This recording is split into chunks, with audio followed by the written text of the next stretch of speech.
പുകഴ്ചയ്ക്കും യോഗ്യനേശുവേ.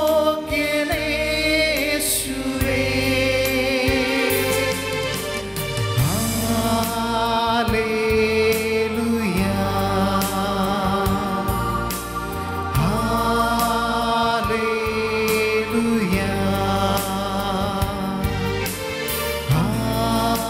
Hallelujah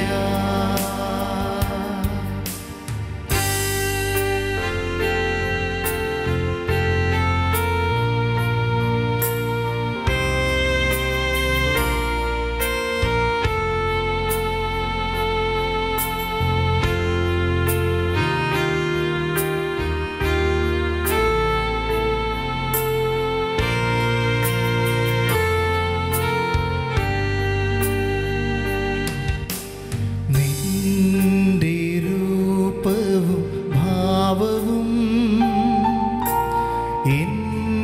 എന്നിലാകട്ടെ.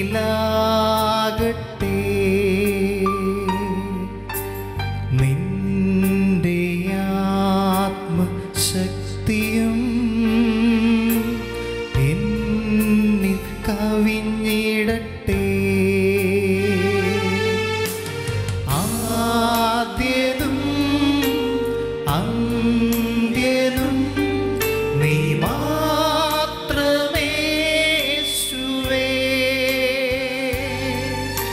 സ്തുതികൾക്കും പുകഴ്ചയ്ക്കും യോഗ്യനേശുവേ.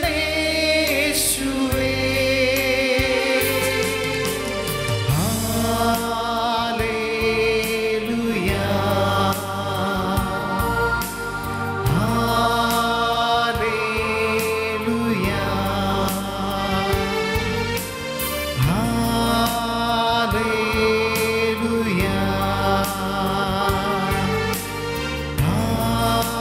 Hallelujah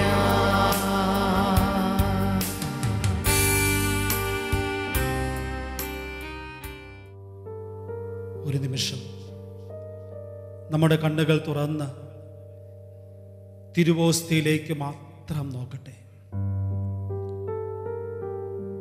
ഉൽപ്പത്തി പുസ്തകം മുതൽ വെളിപാടിൻ്റെ പുസ്തകം വരെ ദൈവം തന്നെ താൻ ആരാണെന്നും തൻ്റെ സ്വഭാവം എന്താണെന്നും താൻ എന്തിനു വേണ്ടിയാണ് മനുഷ്യവംശത്തെ സൃഷ്ടിച്ചതെന്നും ഈ മനുഷ്യനോടുള്ള സ്നേഹത്തെ പ്രതി താൻ എന്തൊക്കെ ചെയ്യുമെന്നും ചെയ്യുന്നുവെന്നും അവൻ ബൈബിളിൽ വെളിപ്പെടുത്തുന്നുണ്ട്. ദൈവത്തിന് മനുഷ്യനോടുള്ള സ്നേഹം കൊണ്ട് മാത്രം അവനൊരു ഭൂമിയെ സൃഷ്ടിച്ചു. ഈ മനുഷ്യൻ പാപം ചെയ്ത് തന്നിൽ നിന്ന് അകന്നുപോയ നിമിഷം മുതൽ അവനെ വീണ്ടെടുക്കാനായുള്ള ദൈവത്തിൻ്റെ ശ്രമമാണ് ബൈബിൾ മുഴുവൻ. ഒരർത്ഥത്തിൽ ബൈബിൾ എന്ന് പറയുന്നത് 2 വാചകത്തിൽ ഒതുക്കാം. മനുഷ്യനെ തേടിയുള്ള ദൈവത്തിൻ്റെ യാത്ര, അതുപോലെ ദൈവത്തെ തേടിയുള്ള മനുഷ്യന്റെ യാത്രയാണ് ബൈബിൾ ചരിത്രം മുഴുവൻ. മനുഷ്യനെ തേടി സ്വർഗത്തിൽ നിന്നും ഭൂമിയിലേക്ക് ഇറങ്ങിയ ദൈവമാണ് ഈ അൾത്താരയിൽ. ഉൽപ്പത്തി പുസ്തകം 3-ാം അധ്യായം 8-ാമത്തെ വാക്യത്തിൽ ഇങ്ങനെ എഴുതുന്നു: വെയിലാറിയപ്പോൾ ദൈവമായ കർത്താവ് തോട്ടത്തിൽ ഉലാത്തുന്നതിൻ്റെ ശബ്ദം മനുഷ്യൻ കേട്ടു. ദൈവം മനുഷ്യനോടൊപ്പം തോട്ടത്തിൽ കൊച്ചു വർത്തമാനം പറഞ്ഞ് അവൻ്റെ വേദനകളിലും സന്തോഷത്തിലും ദുഃഖത്തിലും പരിഭവങ്ങളിലും പരാതികളിലും പങ്കുപറ്റുന്ന വ്യക്തിയായി, ഒരു മനുഷ്യനായി താഴേക്കിറങ്ങി വരുന്നു. ഒരു നിമിഷം നമുക്ക് നമ്മുടെ കരങ്ങൾ കൂപ്പാം. എല്ലാവരും കരങ്ങൾ കൂപ്പിക്കൊണ്ട് തിരുവോസ്തിയിലേക്ക് മാത്രം നോക്കിക്കൊണ്ട്, ഇതാ ദൈവം നമ്മോടുകൂടെ, മനുഷ്യനായവൻ ഒരു ഓസ്തിയായി നമ്മോടുള്ള സ്നേഹം സ്നേഹിച്ച് കൊതി തീരാതെ അവനിതാ ഈ ഓസ്തിയിൽ ഈ സ്നേഹം വീണ്ടും പങ്കുവെക്കാനായി നമ്മോടൊപ്പം ആയിരിക്കുകയാണ്. ദൈവം നമ്മോട് കൂടെ. ഇമ്മാനുവേൽ എന്ന ഗാനത്തിന്റെ വരികള് ഇവിടെ ഏറ്റവും അർത്ഥവത്താണ്. മനുഷ്യനോടൊപ്പം നടക്കുന്ന ദൈവം ഇതാ ഈ അൾത്താരയിൽ. നമുക്ക് ഒരുമിച്ച് പാടാം.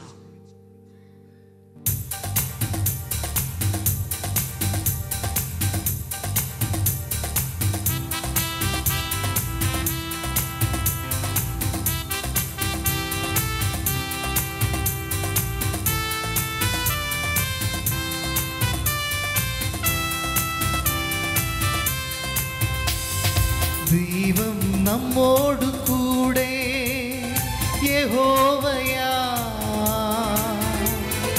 ദൈവം നമ്മോട് കൂടെ, ഇമ്മാനുവേൽ. എല്ലാവരും ഇമ്മാനുവേൽ. ദൈവം നമ്മോട് കൂടെ. നമ്മുടെ കരങ്ങൾ അടിച്ചുകൊണ്ട് സ്വർഗത്തിൽ നിന്നും ഭൂമിയിലേക്ക് ഇറങ്ങിയ ദൈവം നമ്മോടൊപ്പം വസിക്കാൻ ഈ അൾത്താരിൽ എഴുന്നള്ളിയതിന് നന്ദിയോടെ കരങ്ങൾ അടിച്ച്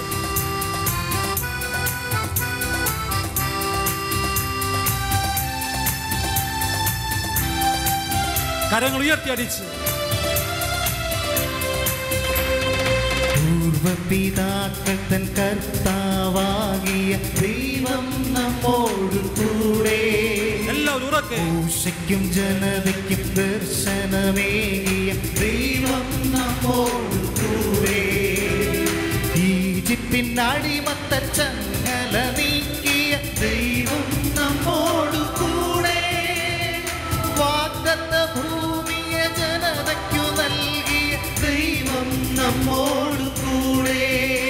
ഇരുവശങ്ങളിലേക്ക്. ദൈവം നമ്മോട് കൂടെ, യഹോവയാ. ദൈവം നമ്മോട് കൂടെ, ഇമ്മാനുവേൽ. ഇമ്മാനുവേൽ. ദൈവം നമ്മോട് കൂടെ. ദൈവം നമ്മോട് കൂടെ. ദൈവം നമ്മോട് കൂടെ. മനുഷ്യനോടൊപ്പം നടക്കുന്ന ദൈവം പാപം ചെയ്ത് മനുഷ്യനകന്നപ്പോൾ പറുദീസ എന്നേക്കുമായി അടച്ചു വെച്ചു. അതോടെ സ്വർഗവും അടഞ്ഞു. പിന്നീട് ദൈവം താഴേക്കിറങ്ങുന്നില്ല. മനുഷ്യനോടൊപ്പം നടക്കുന്ന ദൈവത്തിന് പകരം മനുഷ്യനോട് സംസാരിക്കുന്ന ശബ്ദമായി മാത്രം ദൈവം മാറുകയാണ്. അബ്രാഹത്തിനും മോശയ്ക്കും പ്രവാചകന്മാർക്കുമൊക്കെ കേൾക്കാവുന്ന ശബ്ദമായി ദൈവം തന്നെ തന്നെ വെളിപ്പെടുത്തുന്നു. താബോർ മലയിലും ദൈവം ശബ്ദമായി മാറുകയാണ്. സൃഷ്ടി നടത്തുന്നവൻ പിതാവിൻ്റെ ശബ്ദത്തിൽ തൻ്റെ പുത്രനെ കുറിച്ച് സംസാരിക്കുന്നു, നമ്മെക്കുറിച്ച് സംസാരിക്കുന്നു. ദൈവം ആദ്യത്തെ വെളിപ്പെടുത്തൽ നൽകുകയാണ്, ഞാൻ പിതാവാണ്. പുത്രനും നമ്മോട് പഠിപ്പിച്ചു, ദൈവം പിതാവാണ്, അവനെ വിളിക്കേണ്ടത് അപ്പ എന്നാണ്. ഒരു കൊച്ചു കുഞ്ഞ് പിതാവിൻ്റെ കരങ്ങളിൽ എത്രമാത്രം സുരക്ഷിതമാകുമോ, അത്രമാത്രം ആശ്രയിക്കുമോ, അതുപോലെ നിനക്ക് കടന്നു ചെന്ന് നിന്റെ ഏറ്റവും പ്രിയപ്പെട്ട ഒരു അപ്പനെ പോലെ പിതാവിൻ്റെ അടുത്തായിരിക്കാം എന്ന് പറഞ്ഞ് ദൈവത്തെ പുത്രൻ പരിചയപ്പെടുത്തി. സ്വർഗസ്ഥനായ നമ്മുടെ പിതാവ് മക്കൾ അകന്നു പോയപ്പോൾ പോലും താഴേക്കിറങ്ങി വന്നില്ലെങ്കിലും ശബ്ദമായി അവസാനം തൻ്റെ മകനെ തന്നെ തൻ്റെ പ്രിയപ്പെട്ട മക്കളോട് സംസാരിക്കാൻ ശബ്ദമായി അയക്കുന്ന, ഇടയ്ക്കിടയ്ക്ക് യേശുവിൻ്റെ മാമോദീസായിലും താബോർ രൂപാന്തരീകരണത്തിലും ശബ്ദമായി സ്വയം വെളിപ്പെടുത്തുന്ന പിതാവായ ദൈവത്തെ നമുക്ക് ശിരസ് നമിച്ചുകൊണ്ട്, ദൈവപിതാവേ അങ്ങയെ ഞാൻ ആരാധിക്കുന്നു. ദൈവം സ്വയം വെളിപ്പെടുത്തി ഞാൻ പിതാവാണ്. ഈ പിതാവിനെ നമുക്കൊന്ന് ശിരസ് നമിച്ച് ആരാധിക്കാം. ദൈവപിതാവേ എല്ലാവരും ഉറക്കെ അങ്ങയെ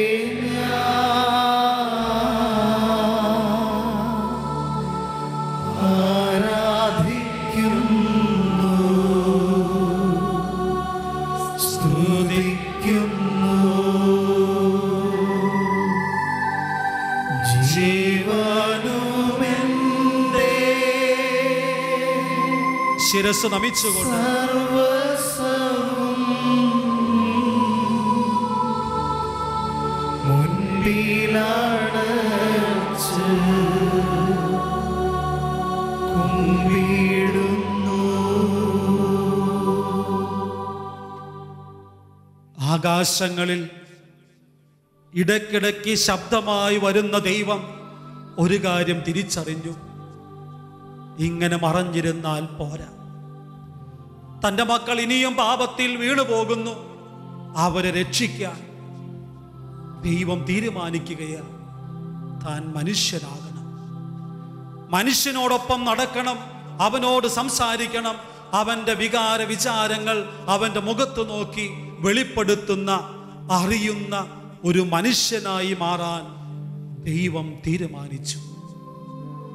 അതാണ് യേശു എന്ന വ്യക്തി. മനുഷ്യനോടുള്ള സ്നേഹം കൊതി തീരാതെ ഈ മക്കളോടൊപ്പം നടക്കാൻ മനുഷ്യനായി ദൈവം ഭൂമിയിൽ ഇറങ്ങിയതാണ് കുരിശിൽ കിടക്കുന്ന യേശു. കുരിശ് പിടിച്ചിരിക്കുന്ന കരങ്ങൾ ഉയർത്തിപ്പിടിച്ചുകൊണ്ട്, നീ സ്പർശിച്ചിരിക്കുന്നത്, നീ തൊടുന്നത് എനിക്ക് വേണ്ടി മനുഷ്യനായ ദൈവത്തെയാണ്, യേശുവിനെയാണ് എന്ന് വിശ്വസിച്ചുകൊണ്ട്, ഈ സ്പർശനം മൂലം ഇത് എനിക്ക് നിന്നോടുള്ള സ്നേഹത്തിൻ്റെ അടയാളമാണ് എന്നുള്ള തിരിച്ചറിവോടെ ആ കുരിശിലെ യേശുവിനെ സ്പർശിച്ചുകൊണ്ട് നമുക്ക് മനസ്സിലൊന്ന് പറയാം, ഈശോയെ, ഞാൻ നിന്നെ സ്നേഹിക്കുന്നു.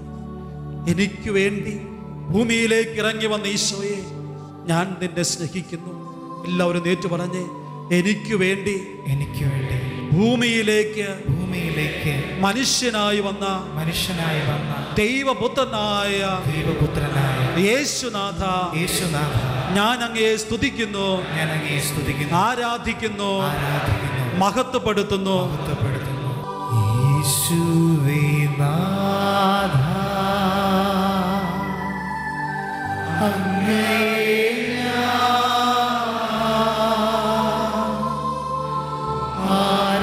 ആരാധിക്കുന്നു, സ്തുതിക്കുന്നു. ഇരുകരങ്ങളും ഒരുമിച്ച് ഉയർത്തിപ്പിടിച്ച് ജീവനുമെന്റെ ആ കുരിശിലേക്ക് എല്ലാം ചേർത്ത് വെച്ചുകൊണ്ട്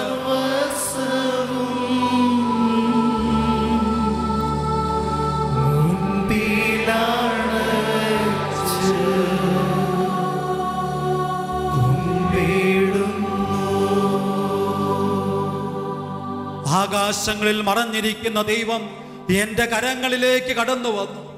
എനിക്ക് തൊടാൻ, എനിക്ക് കാണാൻ, എന്നെ സ്പർശിക്കാൻ, എന്നെ സുഖപ്പെടുത്താൻ കടന്നു വന്ന ഈ യേശുനാഥനെ ഒരു 5 പേരെങ്കിലും കേൾക്കുന്ന സ്വരത്തിൽ സ്വയം മറന്ന് ദൈവത്തെ നമുക്കൊന്ന് സ്തുതിച്ച്, നിന്നെ ഞാൻ സ്തുതിക്കുന്നു, നിന്നെ ഞാൻ ആരാധിക്കുന്നു, മഹത്വപ്പെടുത്തുന്നു.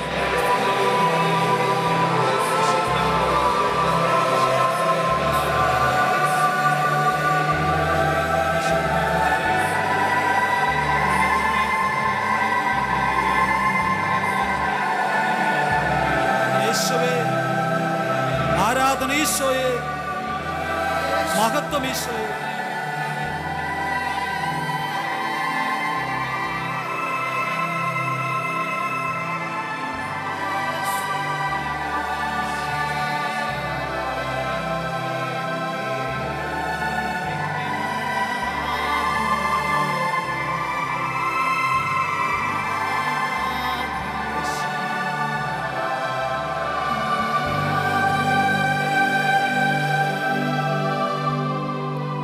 ഇരുകരങ്ങളും സ്വന്തം ശിരസിൽ ചേർത്ത് വെച്ചുകൊണ്ട് പാപത്തിൽ നകന്നുപോയ മനുഷ്യനെ വീണ്ടും തൻ്റെ സ്നേഹത്തിൽ ഒന്നിച്ചു ചേർക്കാൻ, ദൈവഭക്തിയിലും വിശുദ്ധിയിലും വളർത്താൻ അവൻ തൻ്റെ ആത്മാവിനെ അയച്ചു.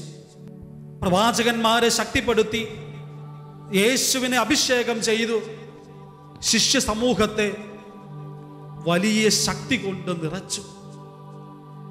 ദൈവം സ്വയം വെളിപ്പെടുത്തുകയാണ് പരിശുദ്ധാത്മാവിലൂടെ, അഗ്നിയിലൂടെയും പ്രാവിലൂടെയും. ഞാൻ നിന്നെ ശക്തിപ്പെടുത്തുന്ന ദൈവമാണ്. എന്നിലേക്ക് അടുക്കാൻ, വിശുദ്ധിയിൽ വളരാൻ, പുണ്യത്തിൽ വളരാൻ ദൈവം നമ്മെ സഹായിക്കുന്നവനായി എഴുന്നള്ളി വെളിപ്പെടുത്തുകയാണ് പരിശുദ്ധാത്മാവിലൂടെ. ഇരുകരങ്ങളും ശിരസിൽ ചേർത്ത് വെച്ചുകൊണ്ട്, എൻ്റെ ഉള്ളിൽ വസിക്കുന്ന ദൈവാത്മാവേ, ഞാൻ നിന്നെ ആരാധിക്കുന്നു. എന്നെ വളർത്താൻ, എന്നെ ശക്തിപ്പെടുത്താൻ, എൻ്റെ ജീവിതത്തിൽ അഭിഷേകം നൽകാൻ എന്നിലേക്ക് എഴുന്നള്ളി വന്ന മാമോദീസായിലും സ്ഥൈലലേപനത്തിലും വിശുദ്ധ കുർബാനയിലും കുദാശകളിലൂടെ എന്നെ ശക്തിപ്പെടുത്തുന്ന പരിശുദ്ധാത്മാവേ, ഞാൻ നിന്നെ ആരാധിക്കുന്നു എന്ന് ചേർന്ന് ഒരുമിച്ച് നമുക്ക് പാടാം. പാവനാത്മാവേ, അങ്ങയെ ഞാൻ ആരാധിക്കുന്നു, സ്തുതിക്കുന്നു. ജീവനുമെന്റെ സർവസ്വവും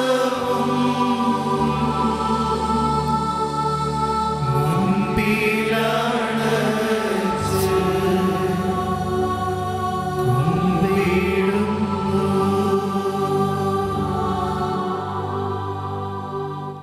കരങ്ങൾ മടിയിൽ തുറന്നു വെച്ച് ആൾത്താരയിലേക്ക് മാത്രം നോക്കിക്കൊണ്ട്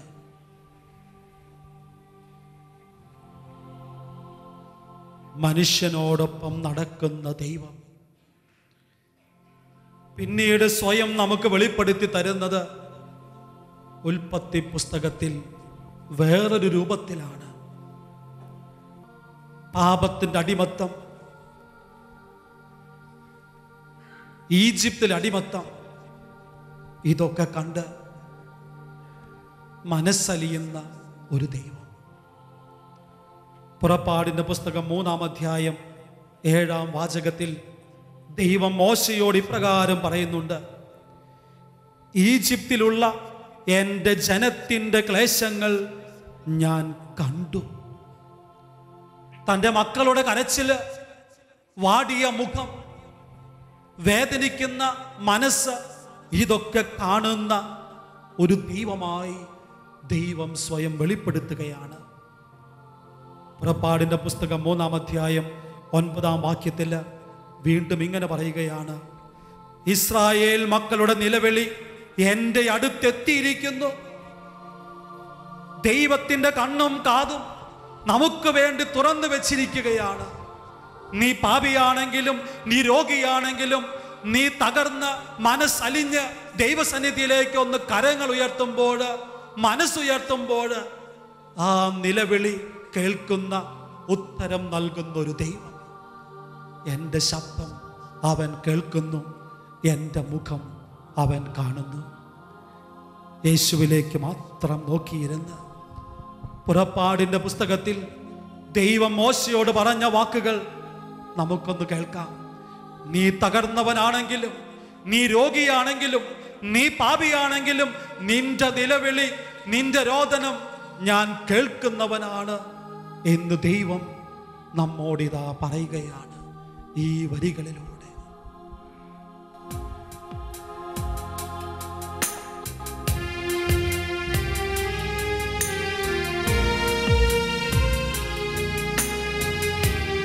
ഇടത്തും വലത്തും ഇരിക്കുന്നവരുടെ കരങ്ങൾ കോർത്തു പിടിച്ച് അവ ഒരുമിച്ച് ദൈവസന്നിധിയിലേക്ക് ഉയർത്തിപ്പിടിക്കും. നീ തകർന്നവനാണു മകനേ, നീ തകർന്നവളാണു മകളേ, ഞാൻ നിൻ രക്ഷകൻ, നിന്റെ തകർച്ചകളെല്ലാം നന്മയായി മാറ്റുന്നവൻ.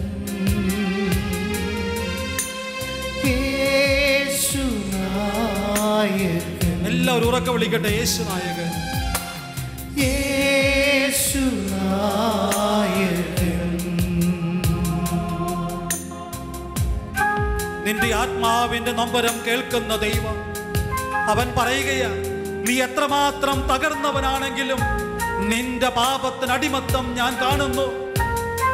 ഞാൻ ആഗ്രഹിക്കുന്നു നിനക്ക് വിടുതൽ നൽകണമെന്ന്. അവൻ മോശയെ അയച്ചു. ഇന്നിതാ നിനക്ക് വിടുതൽ നൽകാൻ, നിന്റെ രോഗങ്ങൾക്ക്, നിന്റെ പ്രശ്നങ്ങൾക്ക് പരിഹാരം നൽകാൻ തന്റെ പുത്രനെ അൾത്താരിലേക്ക് അവൻ അയച്ചിരിക്കുകയാണ്. ചോദിക്കുക, നിലവിളിക്കുക ദൈവത്തിനോട്. അവൻ ഉത്തരം നൽകുന്ന ദൈവമാണ്.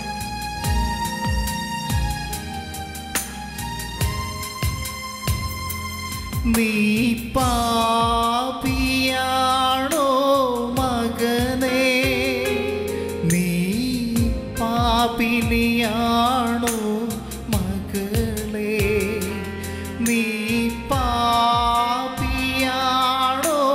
മകനേ? നീ പാപിനിയാണോ മകളേ? ഞാൻ നിൻ രക്ഷകൻ, പാപമോചകൻ, നിന്റെ ജീവിതമറിയുന്നവൻ. എല്ലാവരും ചേർന്ന് യേശുവേ, യേശുനായകൻ. കുറച്ചുകൂടി ഉറക്കെ ഒരു നിലവിളിയുടെ ശബ്ദത്തിലേക്ക്